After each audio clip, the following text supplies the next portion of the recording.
Welcome back to the place where it all goes down, ladies and gentlemen, and one of the most active points of the NFL season. First and foremost, Happy New Year. It is officially the new year of the 2025 The NFL new year could season, commence. and the new year can commence. And what better day for it to commence than podcast look at day that. itself? And here we are for another edition of On the Money podcast, coming to you live during free agency frenzy day 3.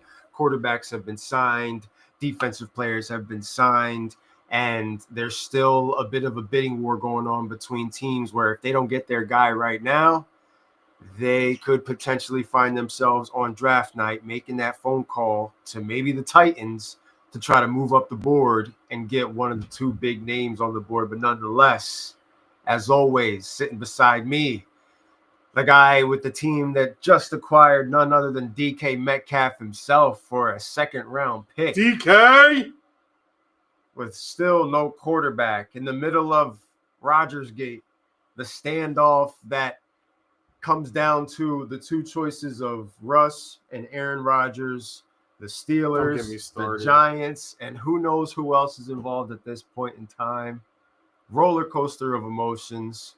Paul Taylor checking in, first guy to check in for the pod tonight. What's going on, bro? We missed you last week, Paul. Missed you last week. Glad you're here. It's an active week, big week in the NFL. A lot to discuss, a lot to go over, and a lot to break down as anything can happen right now. News can break live while we're here talking, chit-chatting. And just trying to finalize our sharing, and I'm going to get right to it. That's why I was stalling. I'm just saying. Sorry, guys. I'm just trying to get this going. No worries. I do it all the time to start the pod. What I've been doing is, I'll pass it over to you, and then while you're talking, that's when I'm going into the gimmick, and I'm sharing it. So sometimes I'm sharing it 10 to 15 minutes into us actually going live. Maybe I should have done this for the first door.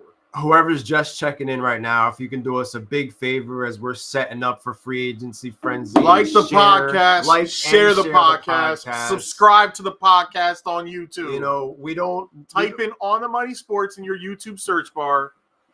Find us, click us, subscribe us, get our every video as soon as it goes live. We're like prime WCW Nitro because we shoot this shit live and in living color. Pal. We're not doing the pre-recorded tapes and dropping them, which there's nothing wrong with that. But what we've gotten used to over the years is being able to, on Wednesday nights, come to you live in living color to break everything down. You get the live reaction from us when our teams do good things, and the live reaction from us when our teams do the things that just make us simply scratch our heads. Nonetheless, we want you to be here for the live reactions and everything, the conversation, all that goes into it during the middle of day 3 free agency frenzy. Russell Wilson to meet with the Cleveland Browns this week, as well as the New York Football Giants.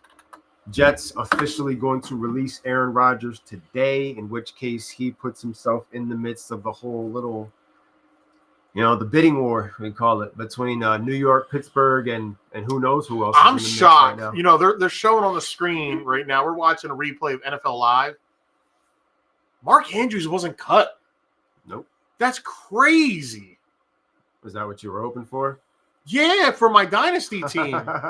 Isaiah Likely, tight end 1. Not yet. Not so fast. Mark Andrews is looking like still the tight end 1 for the Baltimore Ravens. Isaiah Likely, probably the best tight end 2 that you could have in the game right now because his time is coming. He's one of those players where you wish it was coming up this year, but it doesn't feel like Mark Andrews is going anywhere. It's like he's in the living room. He just opened a bag of chips. He's putting his feet up. Yeah. He hit the recliner bag. He's not in any rush. Nothing's Dogs packed. are about to jump on his lap. Yeah, nothing's packed. He's asking you what you guys are ordering for dinner. Yep. It's just he's not going anywhere. I'm sorry. And what's crazy is when you look at the landscape, Mark Andrews could potentially land himself in the top 10 next year after, probably one of the worst years. I see YouTube is a better picture. You can have a picture-in-picture on your phone or watch it on your Happy smart New TV Year, or Chris. console. Happy NFL New Year. Thanks for checking in, Chris. Marcus Mariota re-signed with the Commanders. Yeah.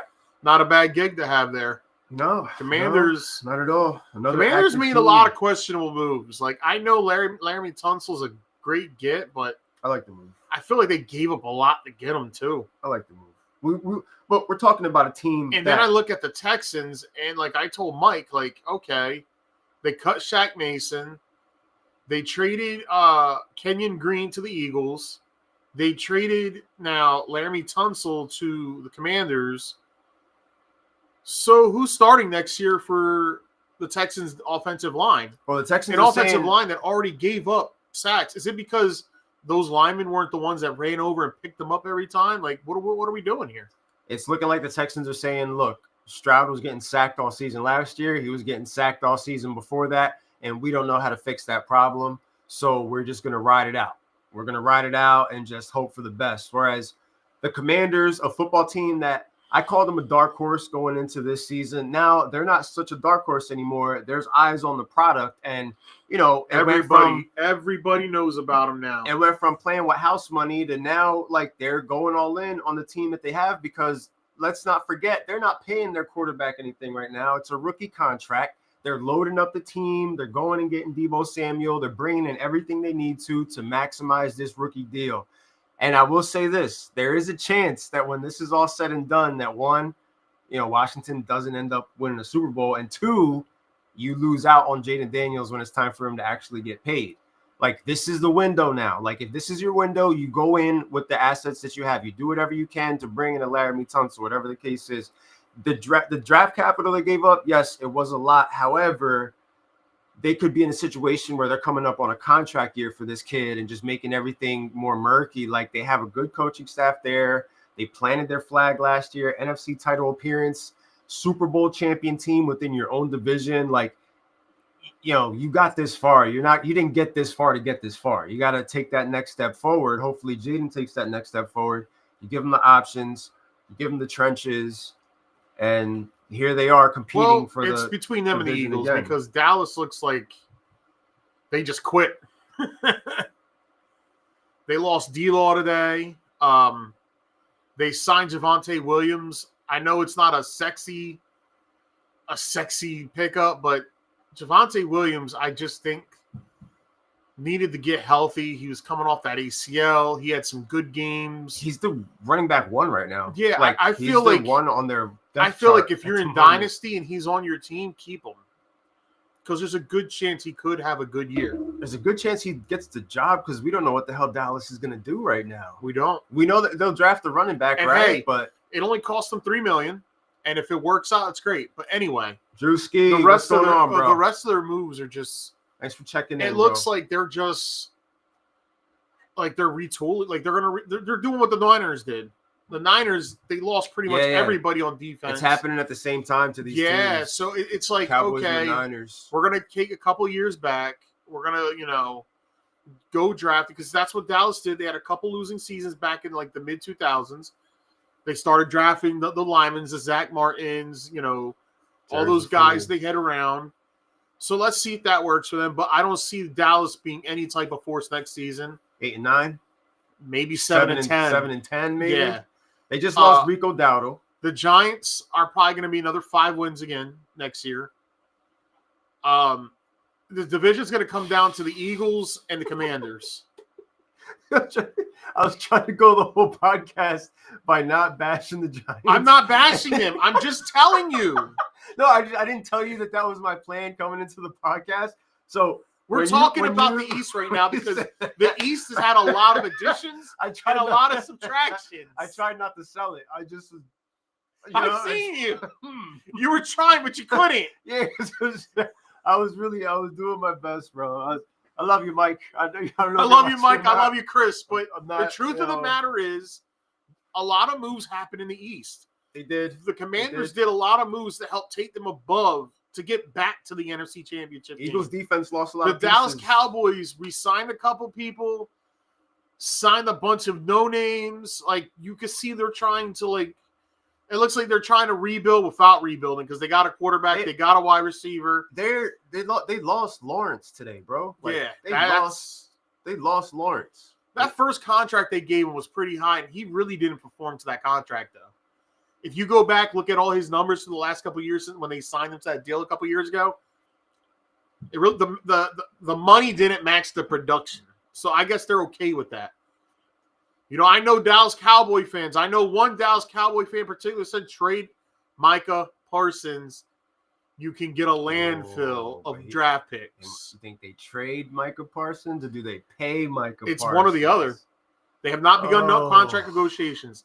Now, the Giants made a couple moves on defense that I really like. They signed that one cat that I wanted. Javon Holland from Miami is a very good pickup. I wanted Holland, man. You know, they re-signed Darius Slayton, which I quit 3 years, $38 million. Like, you couldn't give Barkley 3 years, $40 million. Yeah, there we go. But we'll stop. But we digress. I'm stopping on that. That's we it. digress.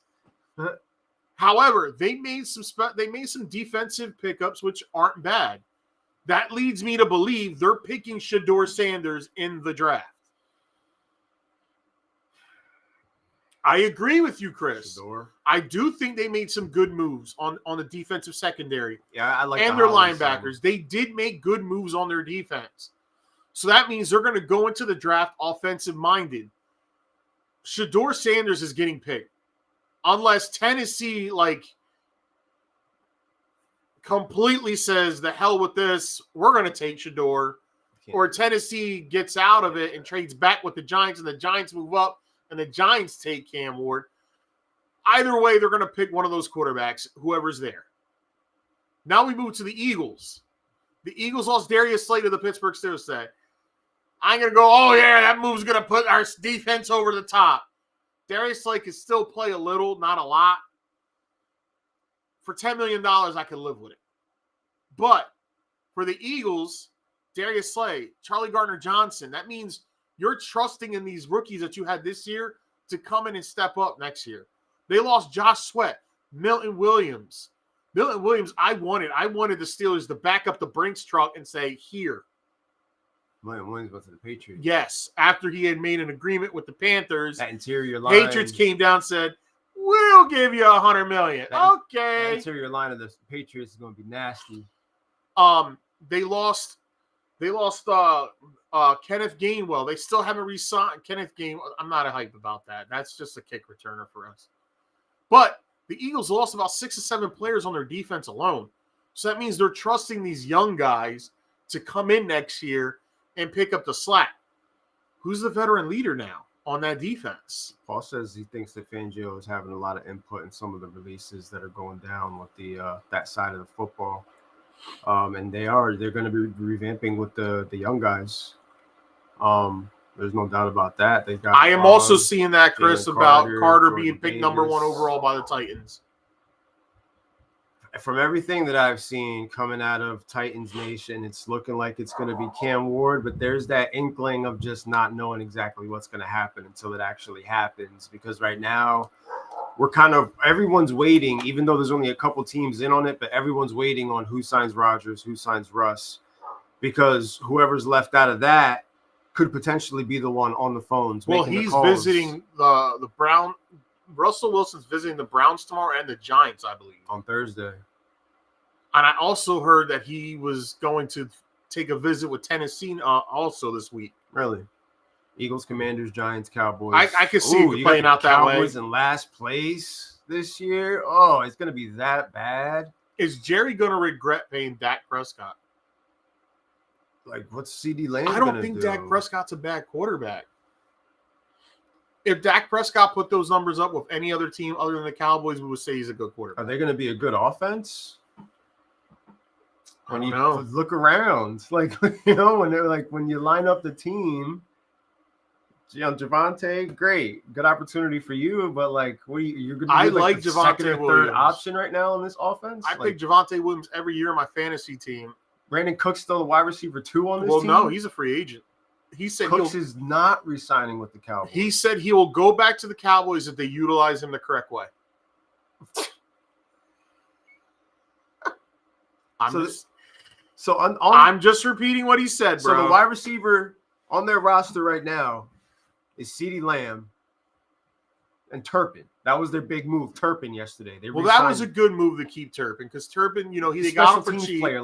How you feel about Gainwell is probably how most of them feel about Turpin. He's a special teams guy. You keep a guy that's on your special teams who can run back touchdowns because we've seen him do it, and he's fast as hell. If you get him screen passes in a wide, if you have special packages on your offense to get him the ball quick, like 1-2 tackles missed, he's that fast and he's gone.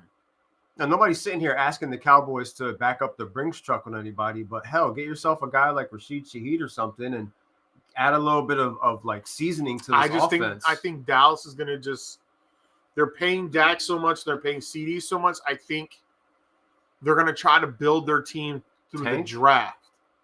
Are you saying the Dallas Cowboys are going to tank? Is that what you're saying? I don't think they're going to tank. I think they're going to be mediocre. They're going to be between the cusp of 7-10 and 9-8. Yeah. That's if the Dallas Cowboys go 9-8 next year, I'm not going to be surprised. The Dallas Cowboys go 7-10 next year, I'm not going to be surprised. Dallas goes 5-11, 5-12, 4-13, I'll be shocked. Dallas goes 13-4, 12-5, I'll be shocked. They're a middle of the pack team, just like the Pittsburgh Steelers are. And see, this is partly why I'm even more so all in on the fact that the Washington Commanders are going all in, because one of your biggest rivals are taking themselves out of the equation for at least a year or two, however long it's going to take. Dallas won't be down for a long time, but for now they're down. They're out. It's a 2-team division right now. You know who's on top. If you want to hold on to second place, because like once you see yourself in second place in the division, you compare yourself to the other second place teams across the board. Just grosses me out every time I see it. Folks, we've got Oscar staring at the big screen, and it says that the Pittsburgh Steelers are a potential landing spot for none other than Russell Wilson. No, that's not the one in the parentheses. And it feels so good. The one in parentheses makes me sick. What? Lost 5 starts to end the season. Dallas 5-11 lock.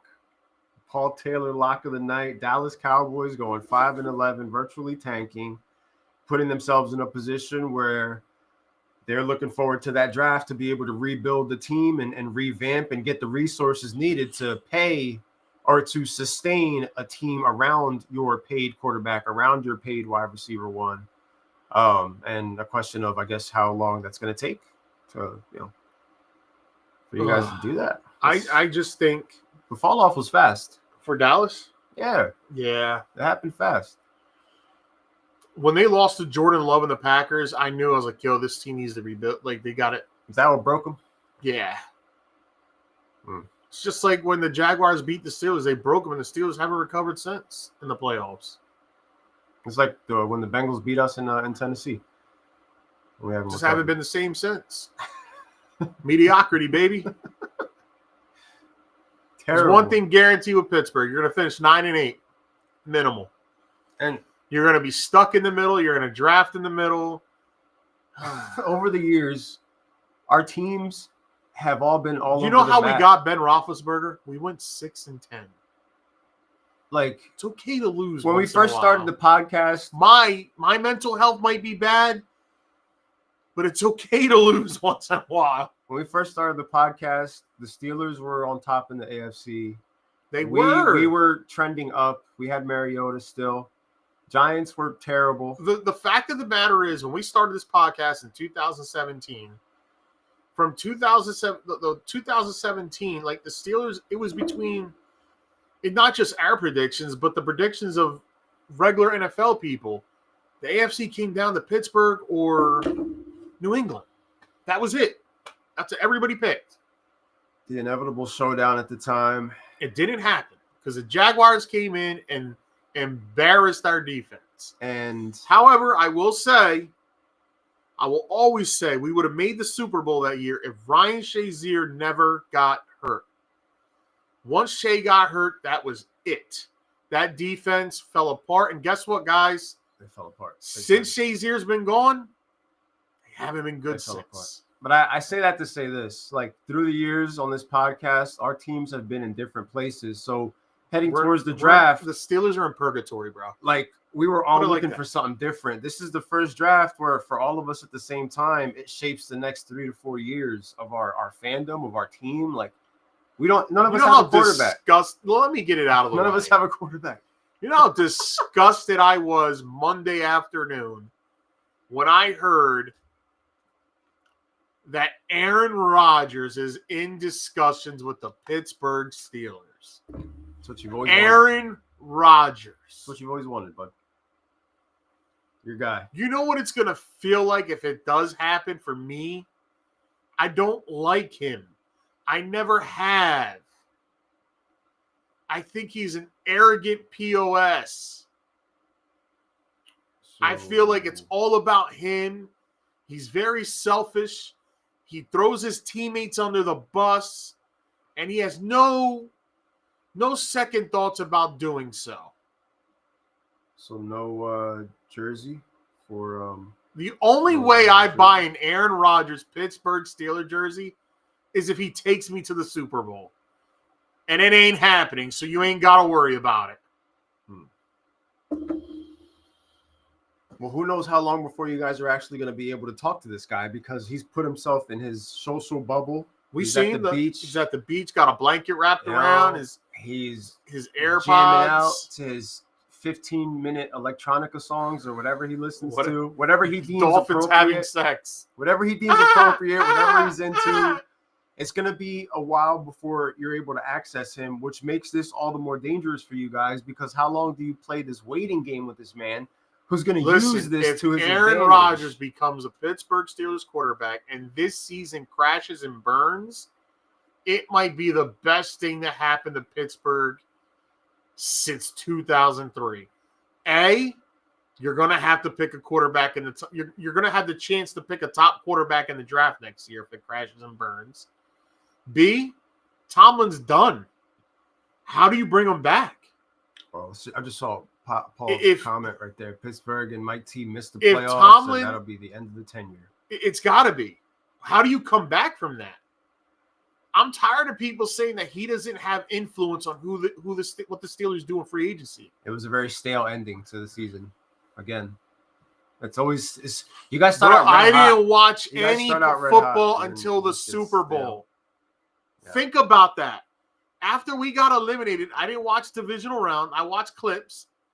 I didn't watch the next day wild card. I didn't watch divisional, and I didn't even watch the championship games. I watched the Super Bowl. I was numb. I had no feelings. That's how bad I'm over it. I don't give a shit about a winning record in 19, 18 years in a row. That means absolutely nothing to me. Winning playoff games is all that matters. I'm trying, Chris. Only bought a Favre because it was $5. Oscar would tank this season away. He's been talking about it already. He would, but I don't know if the Steelers know how to lose that many games. I would tank for Manning. I would tank for Newsenheimer. I would tank for Drew Allard. Like, I'm telling you, 3 guys I just named right off the bat. You know they're not going to turn it around in 1 year, though, right? It's going to be a couple tough seasons. That's fine with me. For Pittsburgh in a tough division. By trading for DK Metcalf and giving him that contract, you're still saying we're going to compete. You're going to need a quarterback. And I'm excited. Throw down the field. I like DK Metcalf. I'm a big DK Metcalf fan. I think he's worth the money. I got into arguments a couple people at work saying he's not even a top 10 wide receiver. I said, bullshit. He's in the top 10. Top 15. He's top 10. Remember you said Pickens was top 10? Well, he was on the trajectory, my man. He's not. He is a top 10 with the right damn quarterback. You have 2 top 20 wide receivers on your roster. That's a fair assessment. 2 top 20 guys. I think DK Metcalf is a top 10 receiver. We'll see. I mean, it's great to have 2 deep threats on the team. And what that does is open everything underneath. Y'all paying TJ? What's good, RJ? Football as well, bro. So DK and Pickens gonna fight in the Why would they? I'm trying to figure out why the 2 wide receivers would fight. Don't you think they're gonna be fighting the DBs? They're both. They're gonna be fighting DBs. They're both lunatic fringes, bro. So get ready for some 15-yard penalties. They're coming. But you guys have a lot to figure out. So you take the good with the bad. DK is an upgrade. He only cost you a 2nd-round pick. But now your question is, who the hell is going to be the quarterback of this football team? And if it's Aaron Rodgers, you're bringing in yet another combustible element into a situation where the product got stale. There's questions about Mike Tomlin. There's questions about George Pickens. There's questions within Steeler Depot Nation as far as, do we give TJ the money or not? And then what's that going to do to that side of the football? So, I wouldn't give him a contract extension. A lot of I'd tag him changes. the next 2 years after the season. There goes Grant Trey Henderson commission, a secret trade. Yeah, that's going to be interesting. Let me check real quick to see if we got any updates going on. AJ is that way. Knock it off, RJ. He might not even be your wide receiver. I still think he gets traded. He's there for now. Can't jump the gun. We don't have anything right now. I know that it's the Patriots have all of a sudden. It feels like for the first time in the history of this podcast, we're kind of pro Patriots here, like because they did a lot of great moves. Those defensive trenches look crazy right now. They are building from the inside out. Head coach is a former linebacker, Super Bowl winning linebacker. They locked in Landry. They locked in Milton. They spent over $100 million on the defensive side of the football. I said AJ. Alone. I didn't say he wasn't top 5. I just said AJ's like them too. He's just as crazy. Steal. It was a steal, Chris. The bitch was complaining in the Super Bowl. Let's not act like he wasn't having an attitude in the Super Bowl. And then the very next play, which is normally a pattern Devontae Smith runs, he ran and scored a touchdown. Like, stop. AJ's just as bad. Tommy got a lot of washed. Russell, maybe he could slap some sense into Rodgers. The thing between them, though, is Russ actually will throw the ball down the field. Rodgers isn't launching it down the field like that. You got 2 deep threats in DK and he's going to launch the ball. He launches the ball all the time. That's one thing I'll say about Aaron. Aaron's going to launch it. Good luck. I'm glad that that's not a situation that I need to deal with. That's one thing I won't agree, because I believe he's going to launch the ball, because he's going to do it. He did it all last year. Doesn't mean anybody caught it, but I think it's a low-key great for Pat Freiermuth. I think it's good for him. Like what it means for him to be able to be like a blanket for Rodgers, should that be the pathway that you guys go on. Like, we don't know how long it's going to take for this to happen. We know Rodgers likes to get on podcasts. He likes to get on shows, and he likes to drag this out because I would love more attention on him. I would love for 2 things that would happen and would make me laugh. Rodgers doesn't. If the Steelers sign like a guy like Winston, and you know how Tomlin hates to turn the ball over, and Winston just throwing INTs left and right. I want to sign Jameis Winston. I want to draft Cam Ward and have J-Mo as the mentor for Cam, bro. And I think that would just be a great little boost of culture into a locker room that for the last couple of years, so many bad things happen in there. Like, we just need a new little ray of sunshine just to get everybody, feeling good again in that place.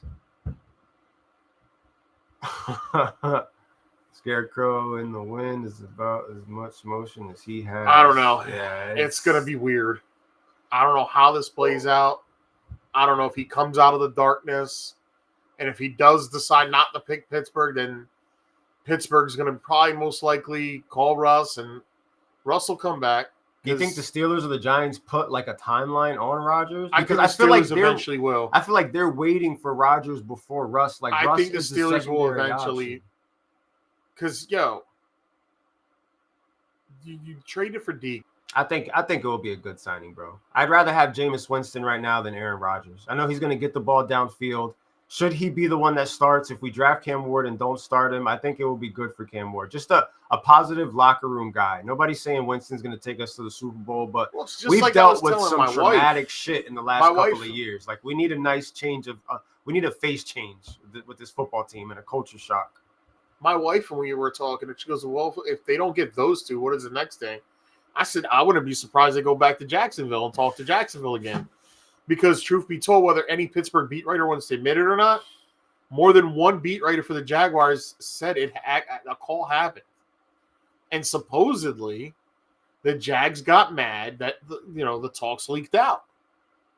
Because then they had to hurry up, since nothing really came of it. They had to hurry up and go tell Trevor, oh, no, that never happened. Yeah. But there was actual talks whether anybody wants, like, Pittsburgh's been turning every stone.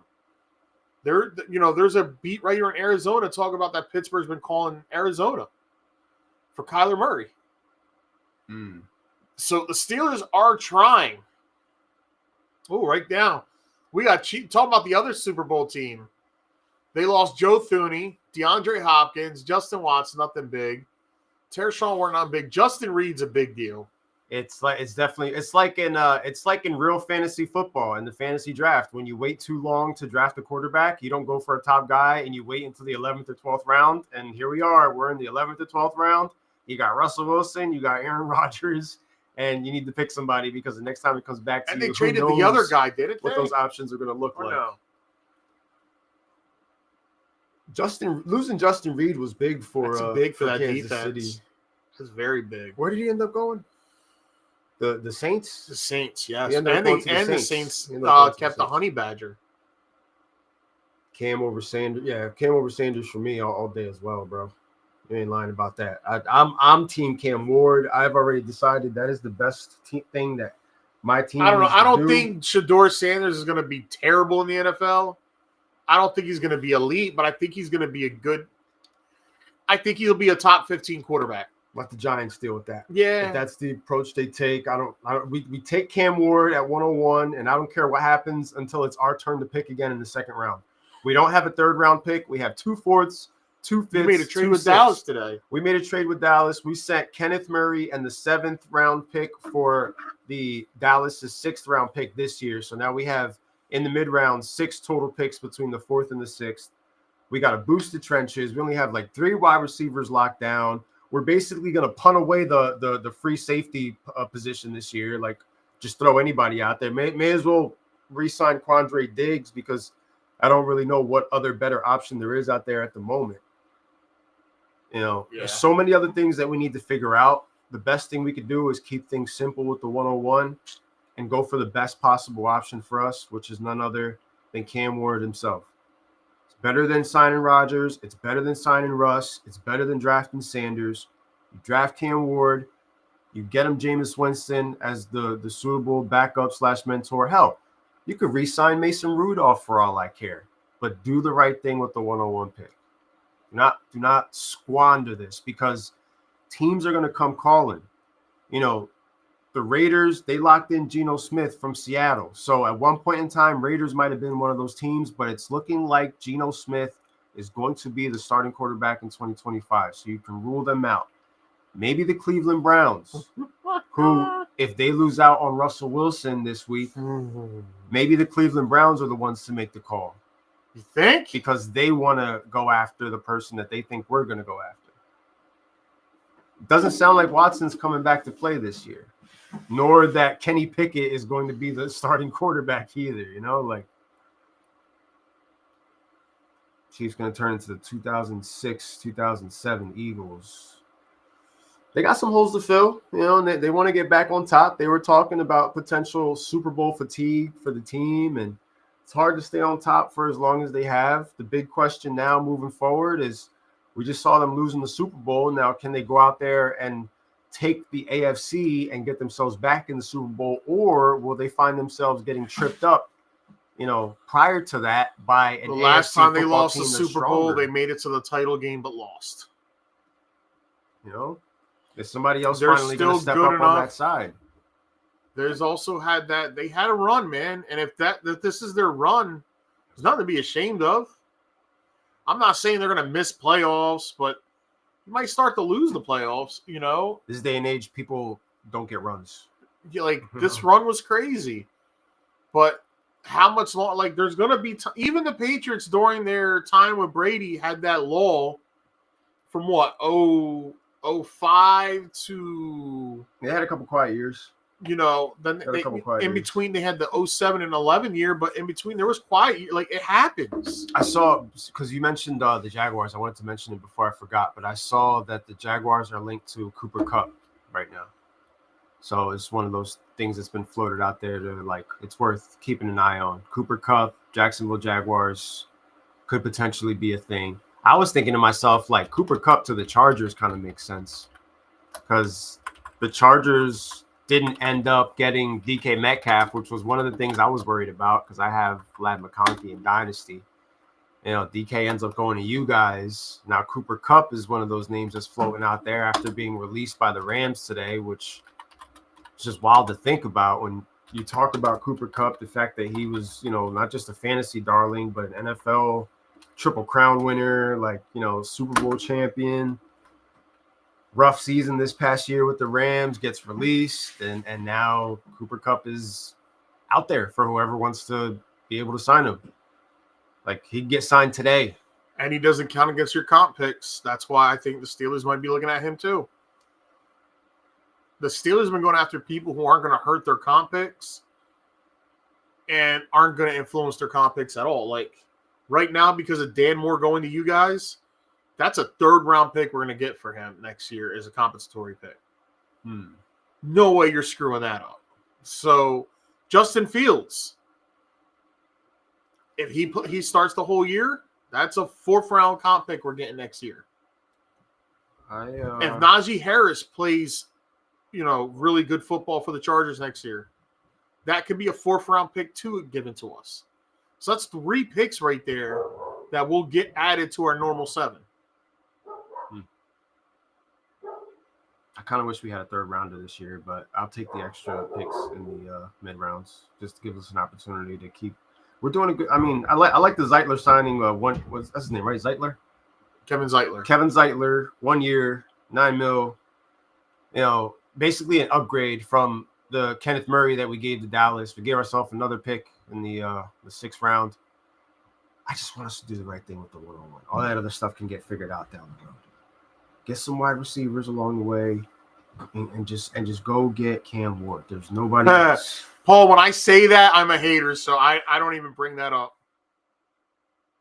Burrow is overrated. I don't think he's overrated, man. We're still hyping up his Super Bowl year. It's been 5 years almost. I don't think he's overrated because then you can't sit here and say, they're gonna score 45 but allow 50. Burrow's the reason they can still score 45. But they lose.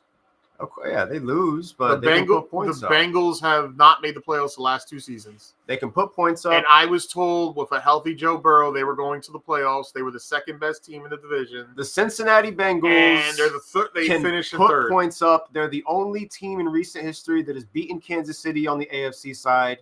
The Cincinnati Bengals have a Super Bowl appearance that is more recent than the Steelers, and playoff wins that are more recent than the Steelers. A.J. Brown's going to have a better season, RJ, next year. We don't have a quarterback. Of course. Quarterback. Come on. Knock it off. We got bigger fish to fry than Joe Burrow right now, okay? Joe Burrow's just fine, all right? He's got to win over Pat Mahomes. Hey, they're going to pay everybody on the offense. They're not going to pay anybody on the defense. While Burrow's putting up 35, the defense will be at 40, and then Dan Orlovsky on ESPN on Monday Morning Quarterback. Joe Burrow, is unbelievable. This team is just doing him dirty. Well, guess what? He's the one who said keep T. Higgins. He's the one who's saying pay Chase. He's the one saying pay Gesicki. I'm not saying so when you pay all those players, guess what?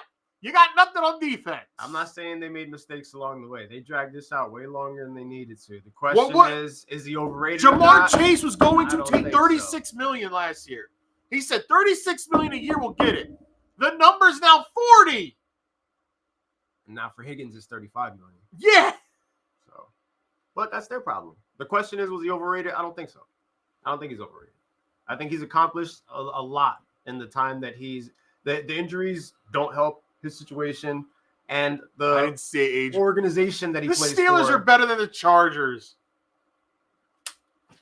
They always will be. Next year? We just beat them this past season. Oh, they got McMillan in this mock draft going 4th to the Patriots. I'll give him credit, man. He got his Super Bowl appearance under his belt. They lost, and we're still hyping that up. That happened 4 years ago. Who else in the AFC has beaten Pat Mahomes? It doesn't matter. It does matter because nobody else can do nothing. Came out of it for him, though. If he's overrated, then we can't. So the new trophy you can put behind your wall is I beat Pat. Well, that's the new trophy. Until Josh Allen's able to do it, until the Steelers are able to do it, until the Ravens are able to do it. That's a trophy now, guys. I'm just saying. That's what makes you successful. The question is beat Pat Mahomes. You're Burrow's elite. not overrated. Joe Burrow's a top 5 quarterback. How can you be overrated? He in is the top a top. 5? Then he's not overrated. He's not overrated.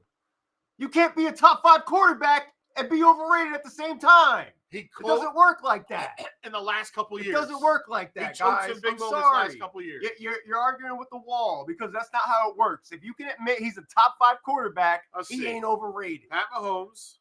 You want to know who's overrated? DK Josh Metcalf. Allen. He ain't a top 10 wide receiver. You're crazy.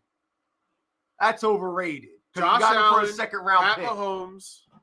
I'm going to put Hurts up there now because guess what? He's got a Super Bowl. And anybody can say, oh, he's a product of the system. Well, guess what? In that Super Bowl, I saw him slinging it and running it. He was an MVP in the Super Bowl. He was the MVP. There was no doubt about it. Lamar Jackson. I'm still taking Matt Stafford over Joe Burrow. I'm not. Oh, I will every day. That's your top 5? Matt Stafford's in your top 5 right now? All right. Whatever. You know what Matt Stafford did? Whatever. You know what Matt Stafford did? He beat the guy who beat Pat Mahomes in the Super Bowl. DK top 15, I can accept. That I can accept.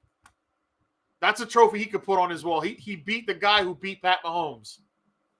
Yeah, I mean, who else beat Burrow besides Pat Mahomes and Stafford? Russell Wilson beat him this past season. I'm talking about the playoffs. They went 1-1. Y'all don't beat anybody in the playoffs right now. You guys job when you get to the playoffs. And they've been jobbing too the last couple of years. But they also beat Mahomes. They did more than you guys have in recent history. You got to focus on your own plate. You're worried too much about the Bengals. Black Tony Romo. I'm saying Burrow's in my top 5. Josh Allen's in my top 5. Pat Mahomes, yeah, sure. Can't really take him out of the top 5 just yet. No, you can't. You're foolish. But those are the type of guys where you can't have a conversation about them being overrated if you can. Now, if we're talking about a top 20, a top 15, that's a conversation for a different day. Hurts, Mahomes, Jackson, Allen, Stafford. So Paul also has Stafford in his top 5 currently. If we're having a top 7 conversation, then maybe Stafford gets in there for me. As of right now, he won a Super Bowl. I don't know.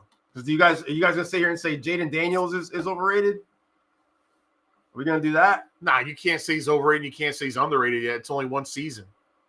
So what if this one season he went to the NFC Championship game, he lost to the Eagles. Next year he overachieved. Lose. He overachieved because nobody thought they were going to get there.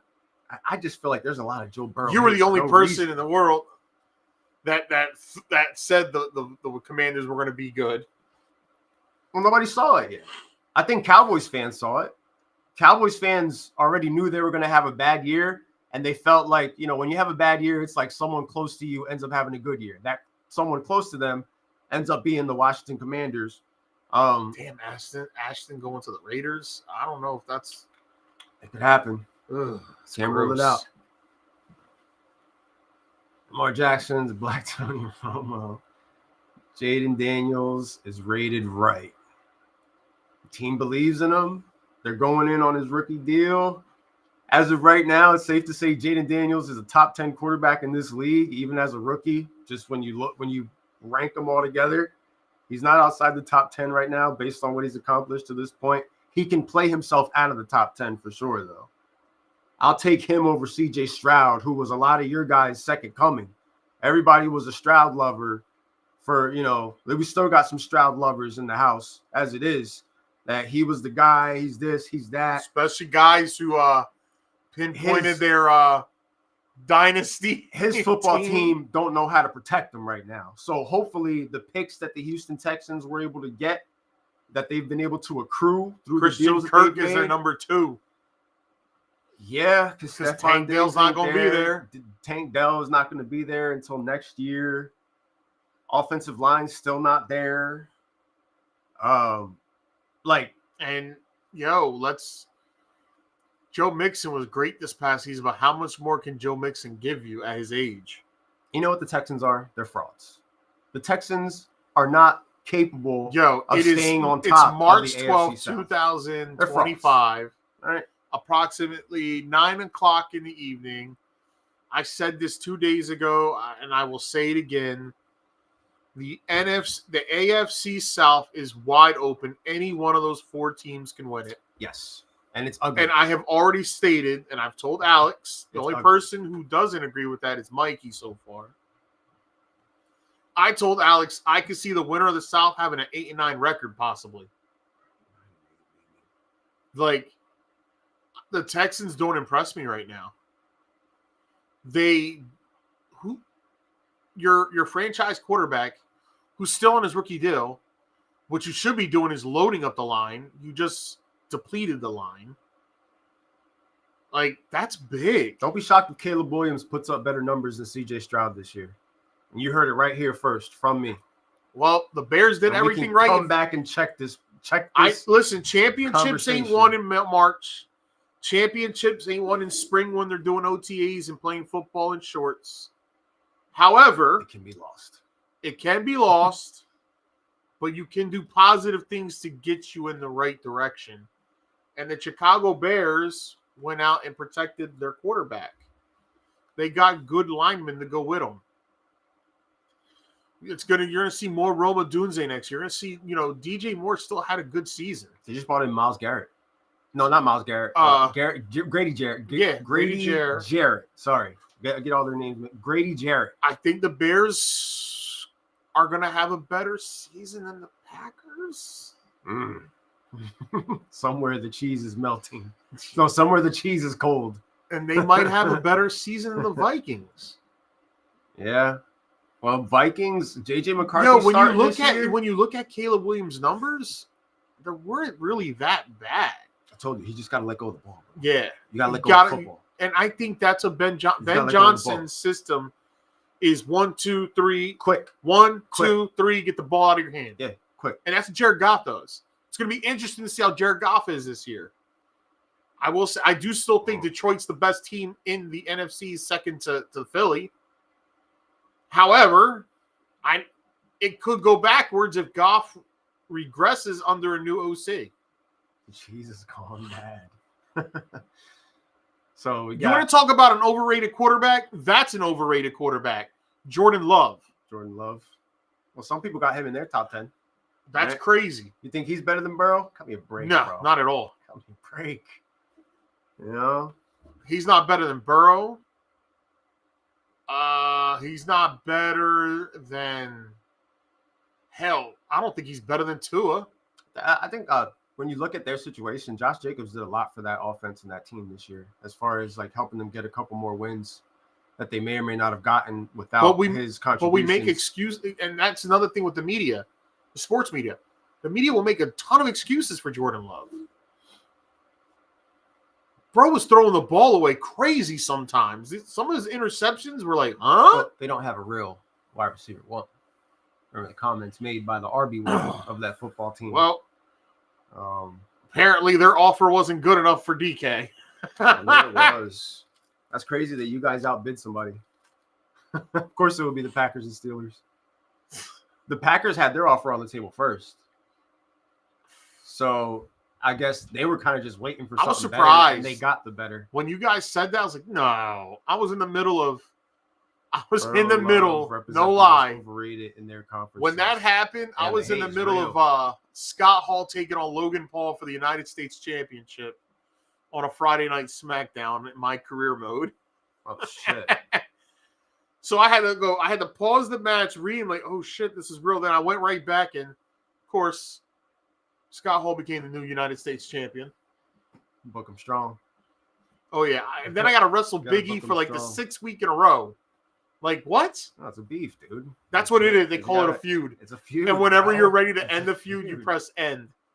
Yeah, because you don't want to drag it out too long. Yeah, I've been beating the shit out of them. You gotta, steel cage match it or something. Finalize it with the good. Yeah, that's a good idea. You gotta book it strong at the end. It's like the SmackDown versus Raw, when you could book your whole shows and pay-per-views and shit, and play out the matches how you want, change the titles, all that good stuff. So 2K25. The Bears did make. I just like this 24. I haven't gotten 25 yet. But yeah, like the whole AFC South, like the Colts, Daniel Jones, bro, like love that for them. And he's gonna start eventually. Because they're gonna bench Anthony Richardson again. They're gonna start Daniel Jones. I'm gonna say something that's gonna be controversial on this podcast. Elon's not gonna agree with me. I know he isn't. What is it? I think Daniel Jones actually has a good season as the quarterback of the Indianapolis Colts. I think he's going to beat out Richardson easily. I think this team, when Richardson pulled himself and said, I'm tired, that's why, I think that whole team gave up on him. You don't think that Richardson starts the year at least? I don't. I think Daniel Jones is going to beat him in the training camp. Ooh. And this will be Daniel Jones' best offensive team he's ever played for. Damn. The offensive line's better. Michael Pittman's there.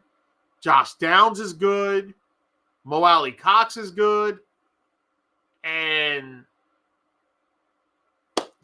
Taylor's just as good as Saquon. Not last seat, like they're not, but overall in their career, you would put them in the top 5 together during their times as the running backs in the league, right? What's it, 1 year, $15 million? The deal that they gave him? Yeah. 1 year, $15 million. And it could go up to like 20, I think. It's built-in incentives that can boost it up. I think he'd have a better.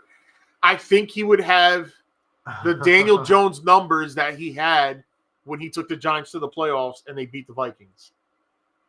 I think that the Indianapolis Colts could potentially be a fun 7-10 story this year. Because I would not be shocked if they're 9-8.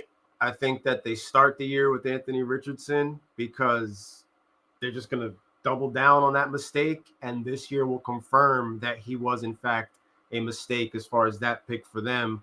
When they bench him a second time, a couple weeks into the year, Daniel Jones starts the rest of the way, and that's when they slowly start to kind of turn things around. Anthony Richardson coming out of college was so raw that he should never have been starting day one. They might have ruined him already. I said that his rookie year, even when they brought him out and then they lost him because of the shoulders and all that for the year, I said he shouldn't have been starting at all. They should have just rode Minshew out that entire year and let that kid learn the damn playbook because he only played a handful of games in college. So why not re-sign Flacco? He was there in the building. Well, listen, you know, Joe was going to cost the same amount. But at least with Daniel Jones, if he does good, they got to the playoffs with Flacco. No, no, that was the Browns. I'm sorry. I'm mixing teams up here. But Flacco made it fun for them at least for a little bit until he ended up getting bent. Yeah, you know what? Yeah. Listen, Chris, they're still dealing with the Andrew Luck curse, bro. I think that he's gonna have a good season as their starter. 1 year, $12 million for the backup. It's a bit steep. But the problem is they're not sold on Richardson. Here's the problem. He'll have a good year, and then next year he's going to cash in on somebody, and the team not be as good as what the Colts are, and he'll revert back to. I hope he cashes in on the Colts, and they pay him, and he just shits the Colts bed team's completely. Good. They got weapons. Ownership, bro. They have weapons. Pittman, Downs. Their ownership is as toxic as we are. Alec Pierce. Irsay don't know what he's doing, bro. Taylor. Mo Alley Cox. Irsay's off the moonshine. And the Colts are still they're still reeling from the Andrew Luck curse. That's when they haven't been right since, was Andrew Luck. They better call Billy the Goat to come in, like the Cubs did. You gotta do something. You gotta call the witch doctor because ever since Andrew Luck go get Joe Boo over there. It's been quarterback after quarterback after quarterback after quarterback. Like they're just running through them. Just call Pedro Serrano and get him to come out there with the sage sticks and Joe Boo, and go around the whole field. People sitting here telling me 3 or 4 years ago that Carson Wentz was the answer for the Indianapolis Colts. They almost made the playoffs. If that guy didn't lose to the Jaguars. Phillip Rivers. Look right there. That's another weapon that could be for the Colts if the Colts pick Tyler Warren. At 14th overall? Yeah, Tyler Warren's good. Trust me. He's tight end one of this draft. You put him ahead of Loveland, right? Yeah, hell yeah. But they're definitively the 1 and 2 in this year's draft. I do not think Darnold succeeds in Seattle. Seattle is not a good team right now. They've been so active, but also the moves weren't a good team. The moves weren't reflective of it. Props to them. You traded away DK, you cut Tyler. JSN's your number one, but there's nobody on the other side to protect JSN. Like, imagine if This Dallas reminds was me as of active Pittsburgh as last Seattle. year. Pittsburgh trades Deontay Johnson, leaves George Pickens, who we know is good, but still needs somebody to not double team. Yeah. That's what's going to happen to JSN this year. And Kenny Walker, who I love to death, can't stay healthy. 24 years old. A lot of injuries already built Hell, up. I think it might be Charbonnet season next year. I mean, somebody's going to have to step up because as of right now, their wide receiver room I is think JSN, Samuel Bobo, Darnold, MVS. I'm going to call him Samuel. Samuel Darnold's success last year was because look who the hell was on his team. Jordan Addison, Justin Jefferson, Aaron Jones, not to mention the fact that other guy who kept stealing touches, the other rookie that was eating into our anytime touchdown bets. I'll take it a step further. And then he got back Hawkinson near the end of the year. And the line was good, and he had an offensive-minded coordinator. I think that the fact that he spent that year in San Francisco before that helped him to come to Minnesota and understand what he needed to do because he still had to go to Minnesota and execute. You don't just go 14-3, stumbling and fumbling. Like, they look good doing it, bro. So he spent the year in a real organization, you know, having come from the Jets. He went to San Francisco. He saw how you manage everything. He went somewhere, got the starting role because, you know, unfortunately McCarthy went down. Things just went bad for Minnesota early. And he was able to go through his progressions with that team, make Jordan Addison a household name. Jefferson kept his, you know, title as the wide receiver one. Well, Addison was beast. Hawkinson getting used once he came in, like you said. The year prior. Yeah, I'm just saying he still managed to put up good numbers with Samuel Darnold as well. You know, Addison did not really have a drop off. If anything, this year he had a couple of big boom weeks that helped a lot of people. But I think that especially playoff time, the last 2 years of Sam Darnold's career are the reason why he got paid by Seattle. I'm worried because in Seattle you don't have those same weapons. Nope.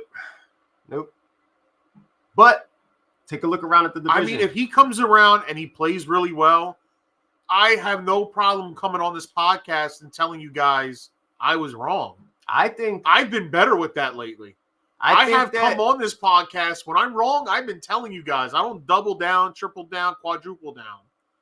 If Darnold has a good season, kudos to him. But right now, the Rams are going to own that division again this year. I think they have a shot to be number 2 in that division.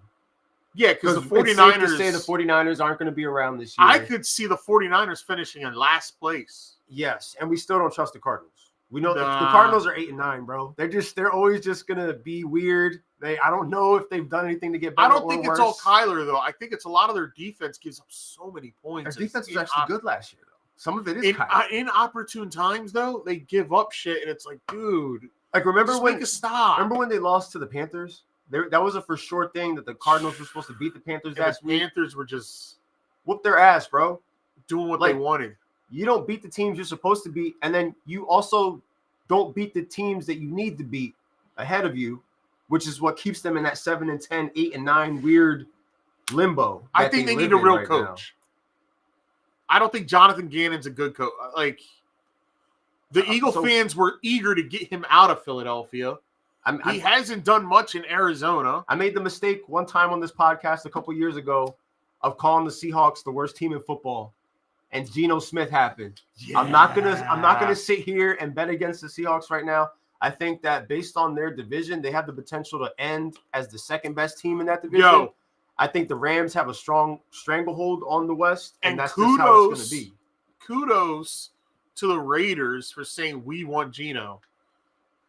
Pete Carroll said, "You know what? The year I had him, he was great for me. I'm bringing him. I'm bringing him here." Bro, they almost fleeced them for Geno and DK. The Raiders almost fleeced Seattle. Had divine intervention not stepped in 0 hour, that was almost the thing that happened. I will tell you this. If I had to give up Max Crosby for Geno Smith and DK, I might have done it. You get the stack. Just like that overnight. I'd have been like, yo, I need a first-round pick, and I'll get – and, you know, You need to give me Gino, DK, and a second, and I'll give you Max. If that's what they gave me, I probably would have done it. Now that they have Gino, what do they do on draft night? We're talking about pick number 5. Like 6, they have to pick a wide receiver. I don't know what this whole talk McMillan? about Ashton Genty is for. Tet McMillan. Their number one right now is Jacoby Myers, and I'm not saying Jacoby's bad. But yeah, I know what you're saying. But I know what you're saying. come on. Cardinals are always on the cusp. They are, bro. They're never gonna like advance from that. Like they live the same year on rinse and repeat, the Arizona Cardinals. And some of their games are exciting. Some of their games are great for fantasy.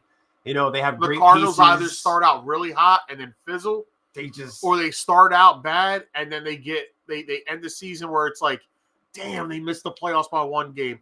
Damn, they could have been a sneaky good team. And what's even crazier, they can beat the Rams, they can beat the Niners, they can beat the Seahawks, but none of us here believe they're a threat to win that division. Nah, they can't. That's the Rams division, bro. They can't do it. They can't do it because were those baseball hats I shared real? I don't know. I'm not sure. Bro, Texas Tetas.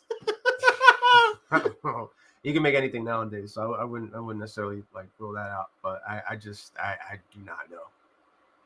I do not know. The Raiders conversation is interesting though, because you say wide receiver. The best wide receiver on this board is McMillan. It is. Just going on Twitter. Oh, look, first picture of my freaking thing. You think he's listening to Renegade right now? It's risky though, man, because when you think about it, like Roma Dunze from last year's draft is better than any wide receiver coming from this year's draft. So like there's a drop off this year. Because after McMillan, like, where do you go? You're ready to start looking at like the top tight end, because you're starting to make that comparison. Okay, Warren or Luther or Quinshon Judkins. Like, do I go pivot back to the running back position? Like, looks like no signings have happened yet. Lost the Darnold Jefferson stack. Yeah. To get a Geno Jacoby stack. That's right. You have all those guys. The Darnold Jefferson stack got me to a Super Bowl. Guess what? You ain't got that stack no more. Darnold Jefferson helped me to get to a Super Bowl, which I lost, but it was good times with Sam Darnold and Justin Jefferson. And we've talked about all these teams and all the changes. Let's talk about the Vikings, a team that went 14-3. They're about to lose Sam Darnold.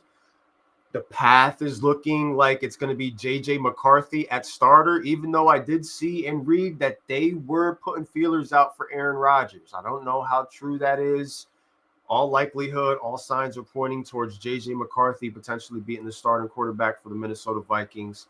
Now you got to ask yourself the question across the board. How is he healing? What does this mean for Justin Jefferson stock, Addison? The same questions that we were asking ourselves when they got Darnold for a year.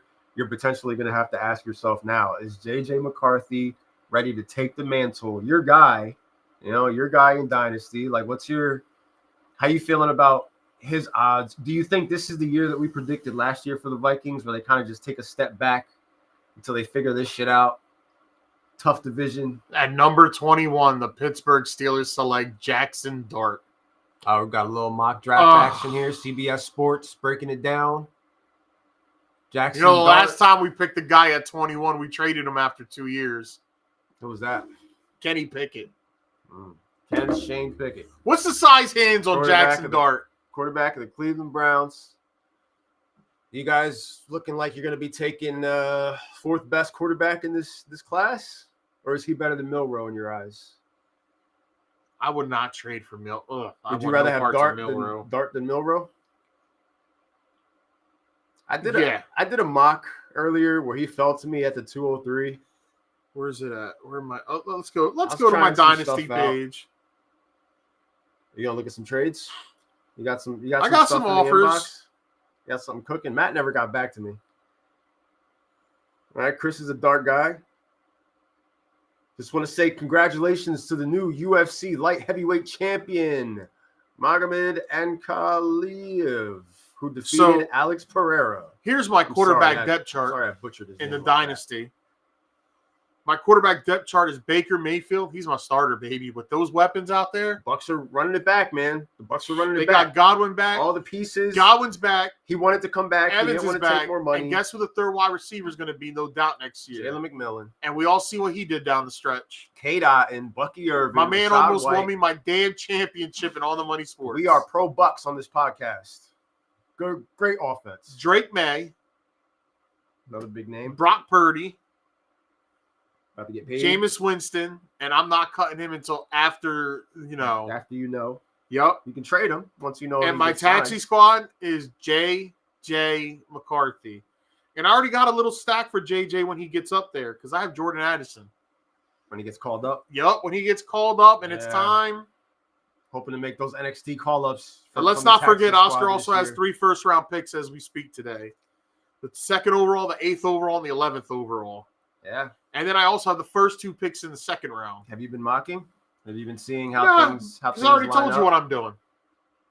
I'm going to monopolize a certain position where I'm going to force people to have to send me their beepers on purpose so then I go get what I want. Yeah. Only a matter of time. You do have Sam Laporta as well. So Yep, Isaiah Likely. So tight end might be on the Tyler You, Warren might be an option. you're not stressing about your tight end on a weekly basis, how other people are. No, when they're but running Tyler the risk Warren of- might be an option.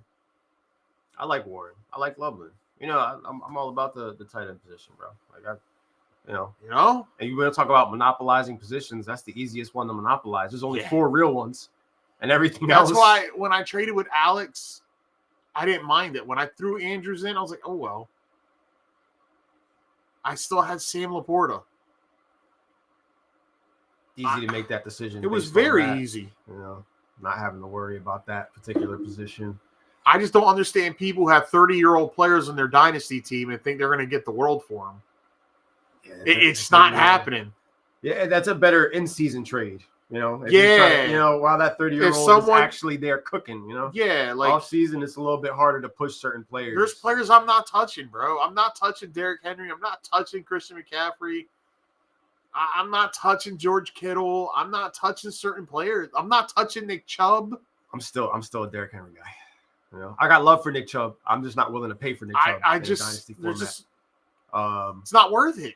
Yeah, I'm still a Derrick I Henry can't guy. give up a precious pick or a precious young starter for a vet who's probably got another year, maybe 2. Man, this real draft is going to influence our decision making when we do our league draft. We're for gonna do the rookies league as draft the well, following weekend, right? because We're not waiting until those- July because now I understand it more. those landing spots. I did read up. Mikey is 100% correct that 80% of dynasty drafts take place the following weekend after the real draft. Yeah. That's how it's done. So I got the. CMC's learning to speak French right now. It's in 52 days. We don't even know if CMC is going to be able to play next year. on May 4th. So it's going to be like 10 days removed from the. Yeah, I'm cool with that. On a Sunday. I hope we're May not doing the 4th. 24-hour timer, 8 p.m. bro. No, it's looking like it's going to be draft night. Like we're drafting. Like it's going to be Okay. timer for that night. It's not going to be 24-hour time. Everybody's going to be locked in. Like, there's no excuses that you didn't know. I'll even shoot Nick texts to remind him, like, days leading up to it. Yeah, Yo, bro, yeah. don't forget. He's got 2 first rounders, so he's going to want to be active that night and make sure that he's Yeah. locked in, getting his picks. I got 2 firsts and the 203. So you got got the 2 101. So you got 2 ones. He's got 2 ones. It's 4 picks. I got 3. That's 7. So 7 of our picks control the first round. You, me, and Nick. Yeah. Matt has 1. Mikey has 1. Matt might not have one soon. Well, for now, they each have 1 because Matt has the 103, Mikey has the 107, and then Netta, and that's it. Those are the only picks that aren't accounted for, Yeah. right? If I'm counting it correctly. Or I think I got 2 ones next year, too. RJ has 1 as well. I just the last trade I made the trade with Terrell, traded away. That is very correct, Chris. Niners I kept tried all these explaining running that backs to for a someone today at reason. work about how Yeah, that's a good point. Good point. the Niners kept Jordan Mason, kept Good point. Isaac Guerrero, didn't make them available for trade. And Very you want to good hear point. another one? They're talking to Raheem Mostert. Bet y'all didn't know that one. Look at Turn your Twitter for notifications on. The Bochinche, bro, on the podcast is flowing tonight with everything and everybody that's being linked to all these teams. If they're looking at Mostert and they're keeping the other two, what does that tell you about McCaffrey? Tells me that he's still in Germany. Nice pickup getting Pacheco. Yeah. He's on a contract year this year. Yeah. So yeah, even if he balls on, He's even going, if Kansas City doesn't keep him, 26 years somebody's old. going to pay him next year. But he got to ball out this year. 26 years old. He needs to have 1,000+ Healthy. season. Even if it's not 1,000 yards rushing, if he can find a way to get like 1,300 yards from scrimmage, receiving and running, and like 8 touchdowns, he's going to get paid in the offseason. Kareem Hunt's not there. Ryan's not there. He went to Tampa. He's going to eat up into that, bro. What the heck? Tampa. It wasn't Tampa? No. Where'd he go? I don't know. Tampa's still Sean Tucker, the RB3 there. Oh my! I'm pretty sure Tucker's still there. It's Bucky and then Rashad in that order. Like that's the 1-2 punch that they're rolling with. Rashad White, man, another one of my guys. Yo, they got Shador Sanders falling to 26 in this draft. That's to the Rams. That's disrespectful. That it's disrespectful, but if it played out like that, that's a great place for him to land. Yes. It's good for him. Yeah. But it makes you... If he were to land with the Rams, you got a whole year. You got 2 years at least to sit behind Matt Stafford, learn the game of football the right way. 1,400 all. Then when it's time, like you're under an offensive-minded head coach who's just fantastic at scheming offense. He did go back to Cincy. P. Ryan back to Cincy, backing up Chase Brown. Because Khalil Herbert left. Khalil Herbert he signed today with the Colts. Yes. 1-year deal with the Indianapolis Colts. So you know what? How about the Eagles getting AJ? Breaking. We've got the Chargers are signing Mike Williams. Reunited. Oh, he's going back. Reunited, and it feels so good. As a Ladd McConkey owner, I love it. The mentorship. I read that was a big possibility too. Good stuff. Mike Williams, sleeper just broke it. Back with the Chargers. Who knows how many weeks he plays? Who knows how long he's actually there for? He's already got a connection with the quarterback. So yeah, as of right now, that means it's Ladd McConkey, Quentin Johnson, DJ Chark, Mike Williams. Harrison Smith has agreed to return to his 14th season with the Vikings.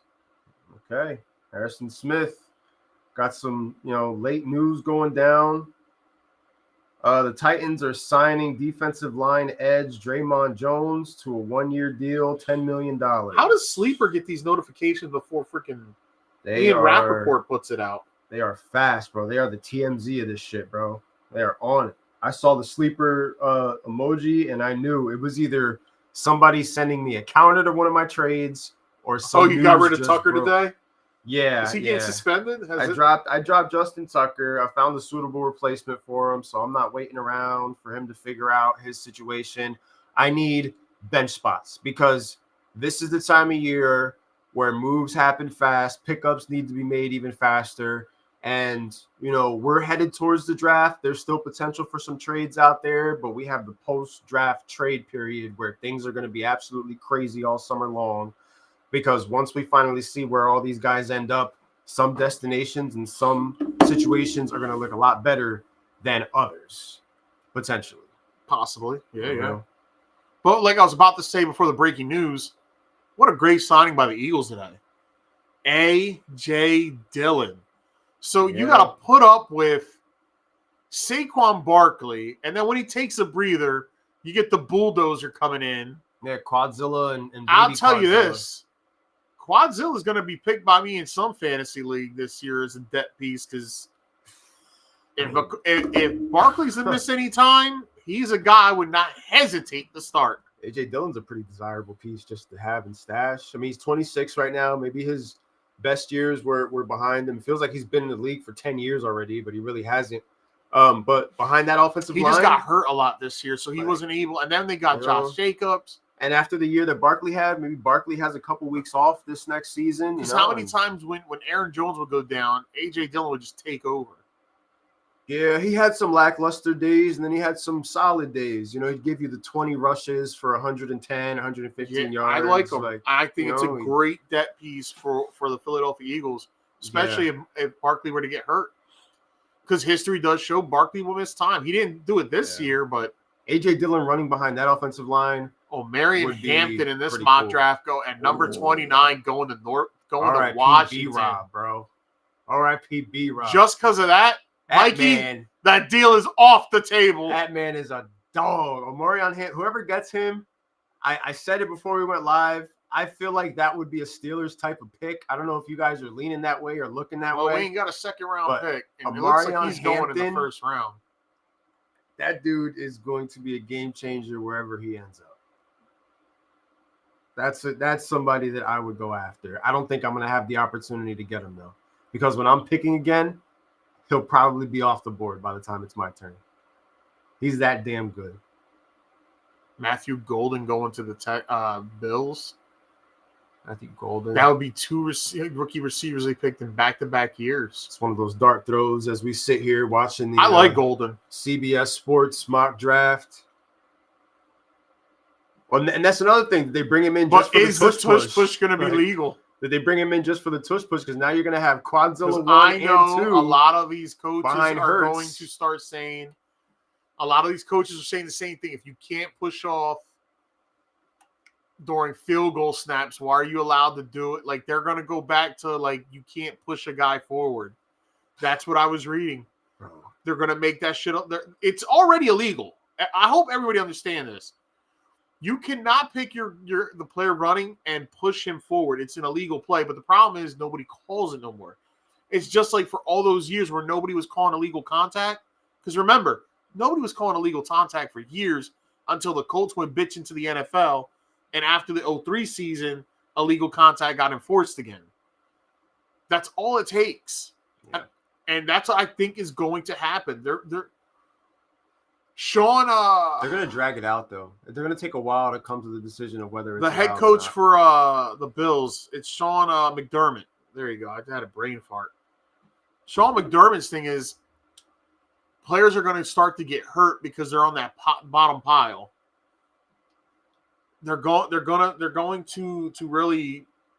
stop that shit. I guarantee you this year, maybe this past season might have been the last time you've seen the tush push in that way. I think they're going to stop the whole thing of pushing the player forward. I watched Josh Allen get picked up off the ground and carried to a first down. How the fuck wasn't that illegal?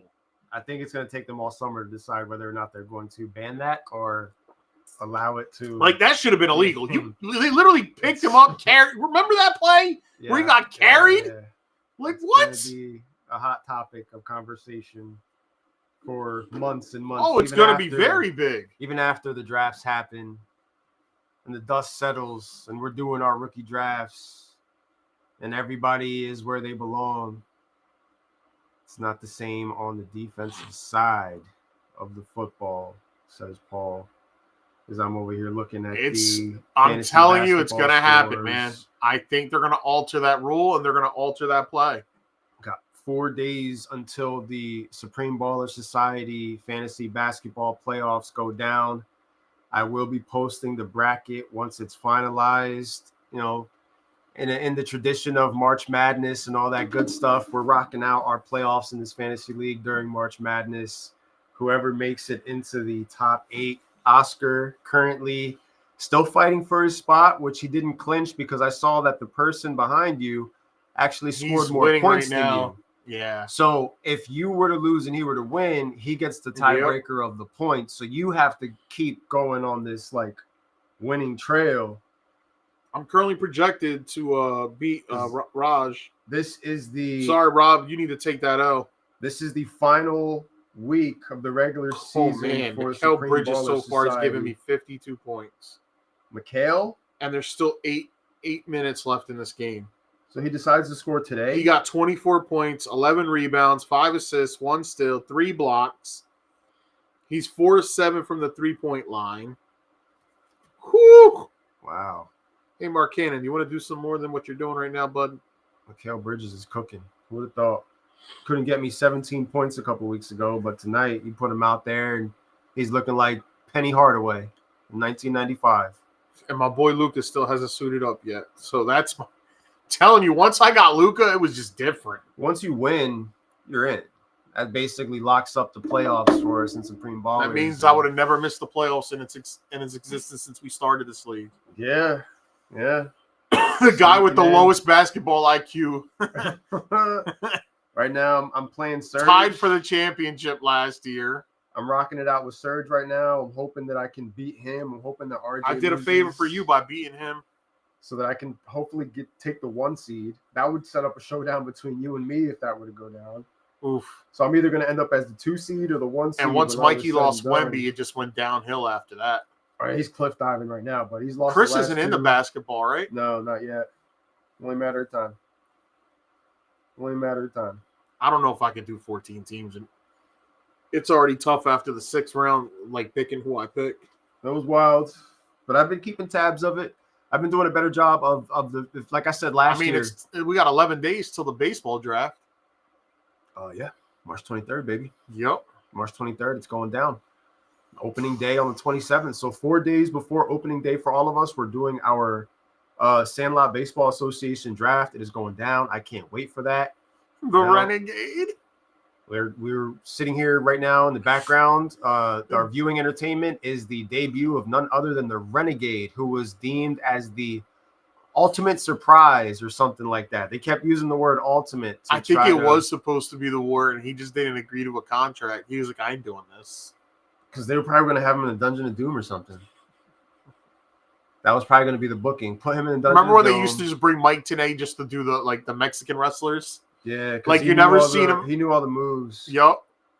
Backwards plancha. He just would come out and actually call the moves what they were. I was a Mike Tenay guy. I appreciated him. The genius Mike Tenay, as he was called. Bobby the Brain Heenan. Not seeing anything. Oh my gosh. Bunkhouse. The Bunkhouse Brawl match? Oh my God. You got the son of the plumber. So the story about this Gold Dust. These guys are falling. The story about this match. Dustin Dustin Rhodes got fired in this match after this match for blading. So he got released from WCW for blading, right? And Dorso was gone too after this for blading, and they both cut each other when they weren't supposed to, which honestly was a blessing for Dustin, because then Dustin gets cut, goes to the WWF, and becomes Goldust, one of the greatest characters / gimmicks in professional wrestling history. Yeah. He that was his However, character. This was a really stupid match. Because he wasn't over as anybody else. Unfortunately. They're fighting on stacks of hay. You got the guy recording. This is 1995 wrestling, ladies and gentlemen, and we will be reviewing all of it. Wasn't eventually. Barry Dorso a part of Colonel Parker's stable with Bunkhouse Buck and Dirty Dick Slater? I don't remember, man. That's a little too deep in the trenches for me right now, but we can review that too. We can add that to the list. I remember their theme song. You got the chopper following the Bunkhouse Brawl match as they fight on hay. I don't know if they're fighting for a belt. I don't know I don't remember this feud at all, but this is uncensored 1995, baby. It's going down. I think the main event, isn't that the Alliance to Kill Hulkamania versus Savage and Hogan? No, that's the next year. I think Hogan fights Vader in this. Okay, you're right. I'm jumping ahead. This is when they ruined Vader because Hogan wouldn't job to him. I feel bad for Vader, bro. He had to deal with Hulk Hogan and Shawn Michaels in the height of their politics. Like, you go from one to the next, back-to-back years. It's like, bro. No wonder there was a drop-off after that. Bro lost his confidence. Even though I was all about Vader 97. That was my guy. I liked him. 1995. Let's see. Yeah, this is 1995. Yep. The match was taped days earlier outside of Atlanta, Georgia, and was heavily edited due to WCW's strict no bleeding policy in place at that time. Over there. Dustin Rhodes and Bully were subsequently fired for blading during the match in violation of the policy. Like, Dusty's there at the time. Dusty couldn't save his son's job? Like, what? Was he booking? He wasn't booking at that time, was he? Yeah, but he was Wasn't a big figure, though. Not big enough. Look at that. You got the truck riding next to them.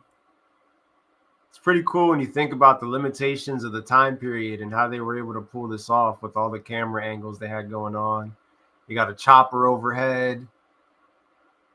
It's an interesting idea. The match itself actually playing out. Here's the whole match card if anybody wants to go back and watch it. This pay-per-view, you don't actually have to have Peacock right now. You just go on the YouTube channel. WWE just created a whole WCW YouTube channel. There's a launch party for that channel going on right now on YouTube. So you can literally go on right now. That channel is live right now. It's a WCW launch party. And they already showed Hogan versus Sting at Starrcade. They're probably showing shit like this. They had what was it earlier? It was like Goldberg versus Nash. Like, bro, here are the matches. It was Stars and Stripes defeating Dick Slater and Buckhouse Buck. Blacktop Bully defeating Dustin Rhodes. Ming defeating Hacksaw Jim Duggan. Ew.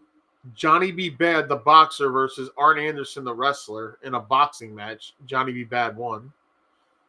Randy Savage wins by disqualification against Avalanche, which was supposed to be a no DQ pay-per-view, but who am I? Big Bubba Rogers beats Sting. A disqualification at Uncensored. Yeah. Wow, I forgot that Big Bubba beat Sting. What was Sting doing? Nothing. The Nasty Boys defeated Harlem Heat. He was getting booked. Hogan was booking his demise. Hogan with the Renegade defeated Vader in a strap match, but Vader never really lost that match because Hogan put the strap on Flair and dragged Flair around. Flair did the job. Yeah. Would it be the first time? Yeah, Vader should have gotten at least one over your boy, and he should have gotten one over your other boy. And they made it very difficult for him to do that. Vader was he was one of the best heels, bro. He needed to run with the strap. That's the type of monster that goes into the championship match of the Royal Rumble and loses to a babyface, and that's how you get the main event over, bro. Yeah.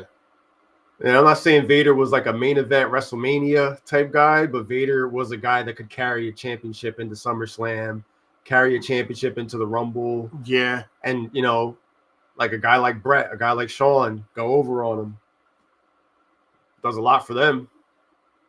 Does a lot for him, They kind of could have recreated that whole 93 Starrcade Flair versus Vader, like that magic of that moment where Flair gets the title back. Like they got the cops bringing them everywhere. Oh, God. Who thought of that?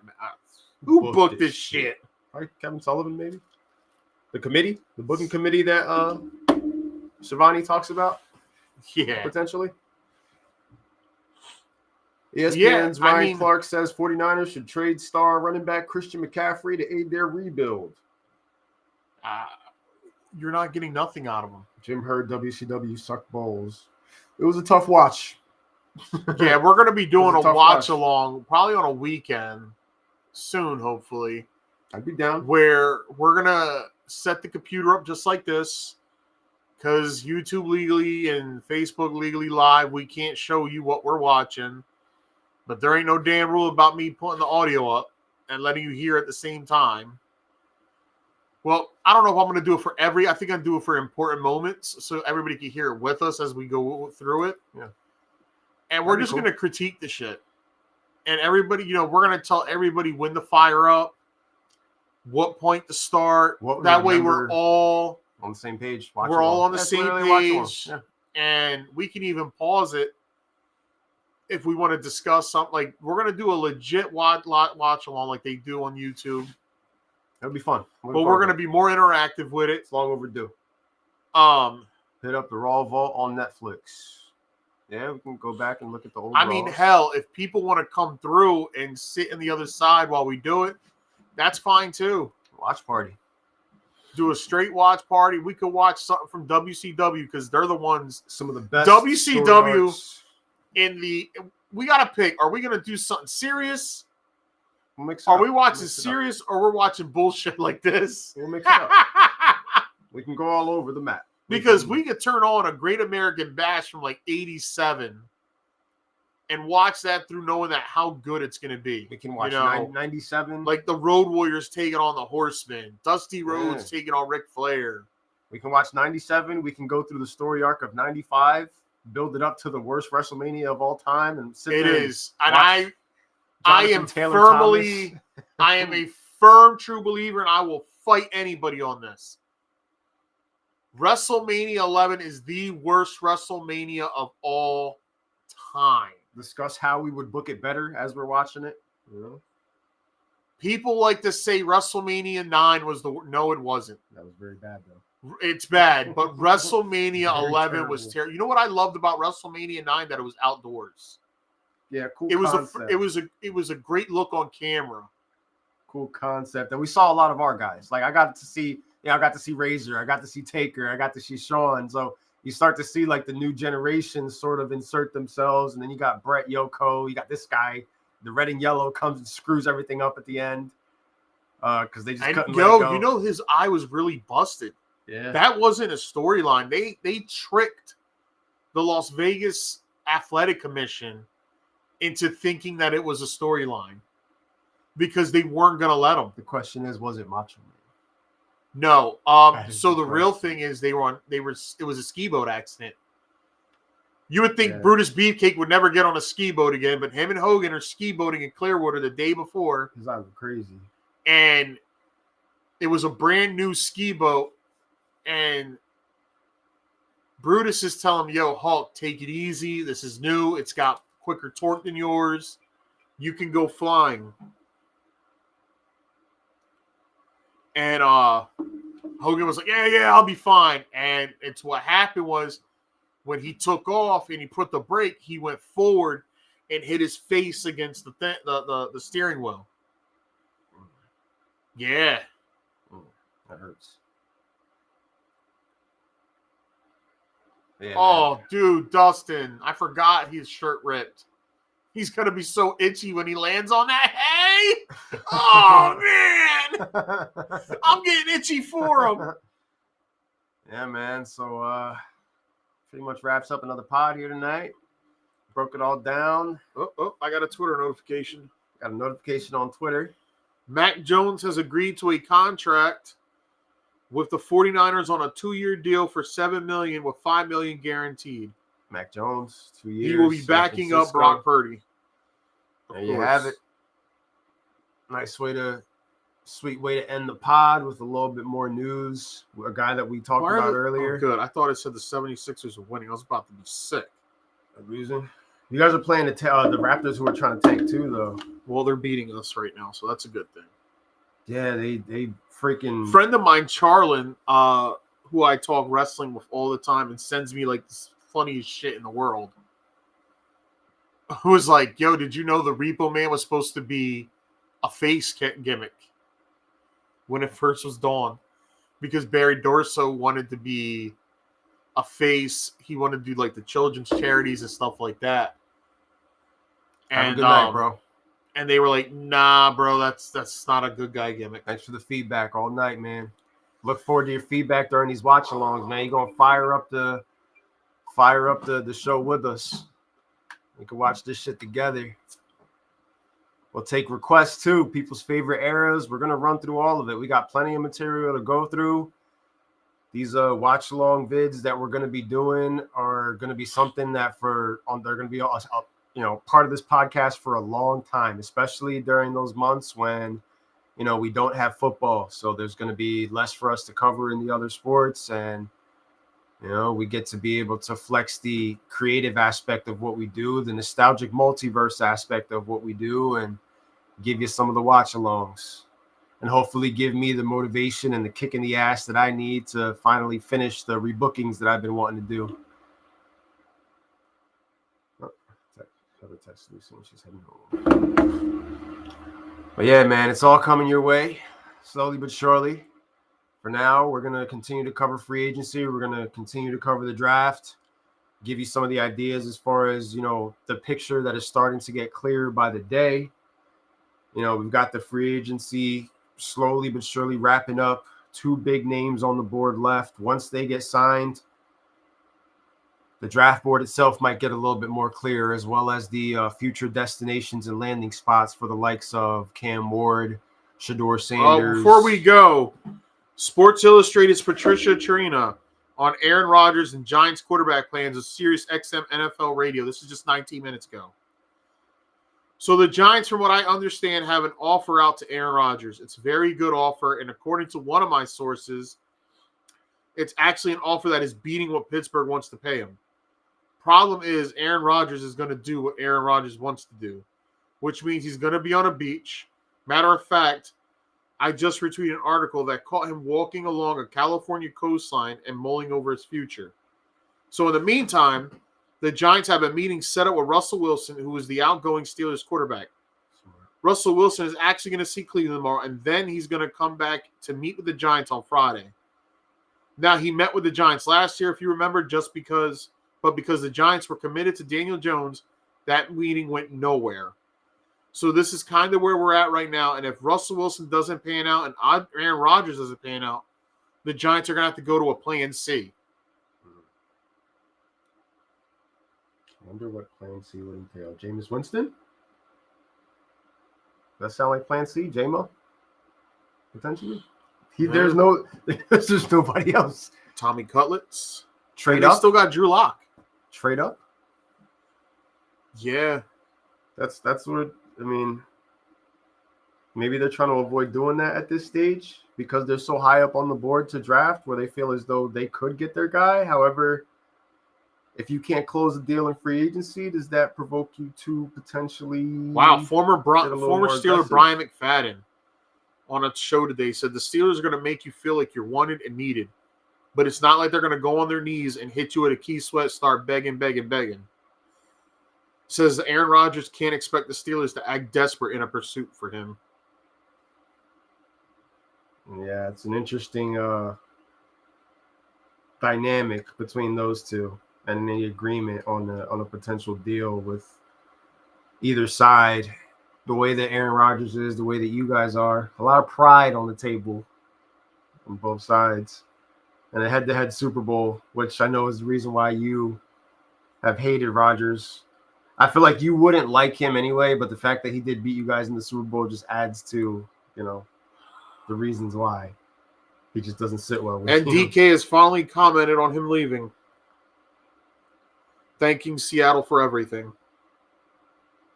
There you go. Leaving on good terms. Always a good thing. Classy move. Ladies and gents, it's been another episode of On the Money Podcast here. Thank you for all the feedback, all the Chris's who chimed in, Paul Drewski making his cameo for a little bit. Next week, the picture will be crystallized even further as far as free agency goes. Maybe we get, some feedback on how things went for Russ during his meetings, doing his travels during the week, making his rounds, so to speak. Some clarity on Aaron Rodgers. Does he come back from the beach? Does he prolong this thing a bit longer? And any more potential trades that would be on the table for the teams that are trying to bolster their trenches and are putting free agency before the draft. And for the teams that are putting the draft before free agency, you're just waiting. You're trying to gather intel, same way we are. So until then, ladies and gentlemen, this has been another edition of On the Money Podcast. You guys stay safe out there. Have a great week. We'll see you guys next week with more news because more is going to happen. Oh, yeah. We'll be here for it.